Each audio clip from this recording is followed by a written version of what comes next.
আসসালামু আলাইকুম সুপ্রিয় দর্শক, শুভেচ্ছা জানবেন। যুদ্ধক্ষেত্রে ইরানের আচরণের একটা বিশাল পরিবর্তন হয়েছে।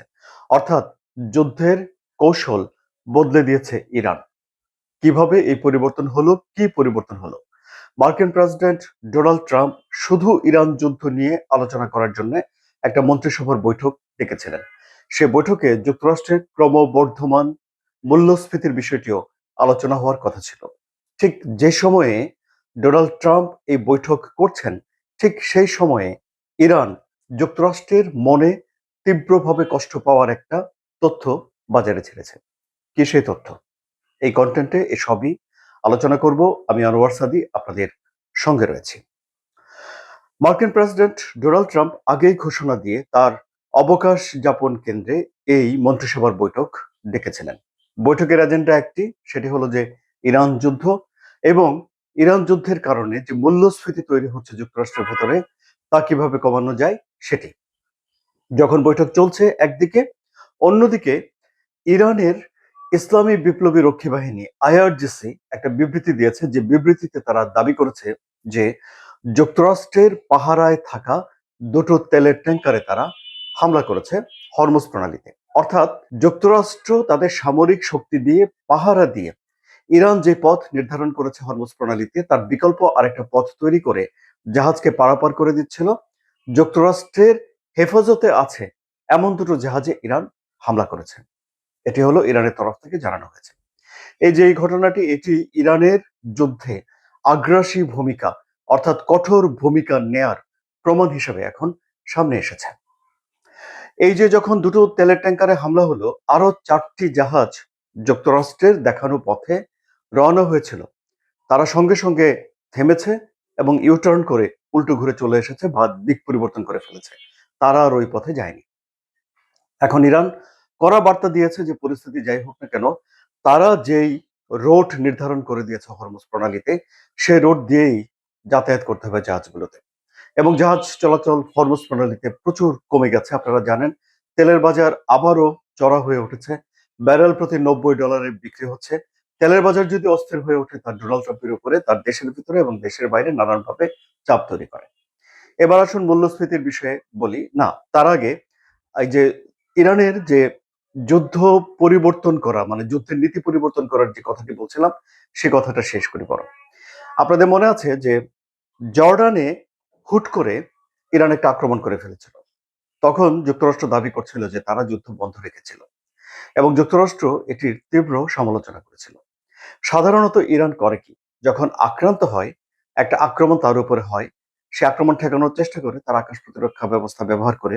যদি না পারে তাহলে তার ক্ষতি হয় এবং তারপরে এই ক্ষতি পরিমাপ করে ইরান পাল্টা হামলা চালায়। কোথায়? মধ্যপ্রাচ্যে যুক্তরাষ্ট্রের যেসব ঘাঁটি রয়েছে সেই সব ঘাঁটিগুলোতে।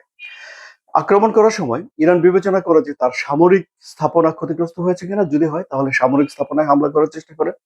যদি বেসামরিক স্থাপনা ক্ষতিগ্রস্ত হয় তাহলে বেসামরিক স্থাপনায় ক্ষতিগ্রস্ত মানে হামলা করার চেষ্টা করে। অর্থাৎ যে ধরনের আক্রমণের শিকার ইরান হয়, ঠিক সমপরিমাণ একটা আক্রমণ ইরান করার চেষ্টা করে। আর যুদ্ধটা শুরু থেকে ইরান অ্যাসিমেট্রিক বা গেরিলা যুদ্ধের কায়দায় অসম যুদ্ধ করে আসছে, এটি তো আমরা সবাই জানি।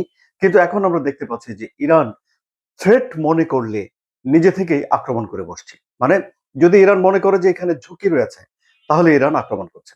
যেমন ধরুন, একটা গণমাধ্যমে আমি এমন একটা বিশ্লেষণ দেখলাম যে বলা হয়েছে যে জর্ডানে নতুন কিছু অস্ত্র যাচ্ছে, জর্ডান থেকে যুদ্ধটা পরিচালনা করা হতে পারে আক্রমণ। এরকম গোয়েন্দা তথ্যের খবর পেয়ে ইরান জর্ডানের যে আমেরিকান ঘাঁটি রয়েছে সেখানে আক্রমণ করে ফেলেছে। ব্যাপক ক্ষয়ক্ষতির কথা বলা হয়েছে। অর্থাৎ এখানে মূল বিষয় যেটি, সেটি হলো যে ইরান এখন থ্রেট মনে করলে আক্রমণ করছে। ইরান যদি এই নীতি বহাল রাখে, তাহলে হুটহাট আরো বেশি আক্রমণ এবং আক্রমণ করে যুক্তরাষ্ট্রকে ব্যতিব্যস্ত করে ফেলার একটা উদ্যোগ নিতে পারে, এরকম একটা লক্ষণ দেখা যাচ্ছে। সুতরাং যুদ্ধক্ষেত্রে ইরানের দিক থেকে রণকৌশলের একটা বড় ধরনের পরিবর্তন এখানে হয়েছে। এটি এখন উল্লেখ করার মতো একটি ঘটনা বলা হচ্ছে। এই যে জর্ডানে ইরান হামলা করেছে, এটিকে অনেকে ইরানের গোয়েন্দা সক্ষমতা হিসেবে প্রমাণ করছে। তারা বলছে যে এখন রাশিয়া বা চীনের স্যাটেলাইটের তথ্যের উপরে নির্ভর করে নয়, বরং ইরান গ্রাউন্ড থেকে নানানভাবে গোয়েন্দা তথ্য সংগ্রহ করছে এবং সে অনুযায়ী আক্রমণ করছে। এই বিষয়টি যুক্তরাষ্ট্র বিচার বিবেচনা করছে এবং এজন্য তারা সেনাদের মোবাইল ব্যবহারের উপরে নিষেধাজ্ঞা আরোপ করবে কিনা চিন্তা ভাবনা করছে। যাই হোক, এবারে আসুন যুক্তরাষ্ট্রের ভেতরের খবরটা বলি। ইরান যুদ্ধের কি প্রভাব যুক্তরাষ্ট্রের ভেতরে পড়ছে।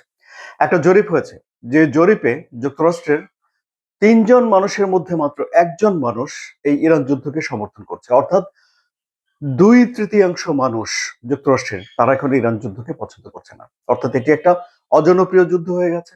এবং তেলের মূল্য বৃদ্ধি হওয়ার কারণে যদি সে দেশে নিত্য প্রয়োজনীয় জিনিসপত্র, খাবার, পোশাক ইত্যাদির দামও বাড়তে থাকে, তাহলে নভেম্বরে যে নির্বাচন হবে, মধ্যবর্তী নির্বাচন, সেখানে ডেমোক্র্যাটরা নিয়ন্ত্রণ নিয়ে নিতে পারে বলেই এখন ধারণা করা হচ্ছে। সুতরাং ডোনাল্ড ট্রাম্প শুধুমাত্র যে যুদ্ধক্ষেত্রে ইরানের পরিবর্তনশীল নীতির কারণে চাপে পড়ে যাচ্ছেন তা নয়, বরং তার নিজের দেশের ভিতরেও তিনি একটা রাজনৈতিক চাপে পড়ে যাচ্ছেন তার এই ইরান যুদ্ধের কারণে।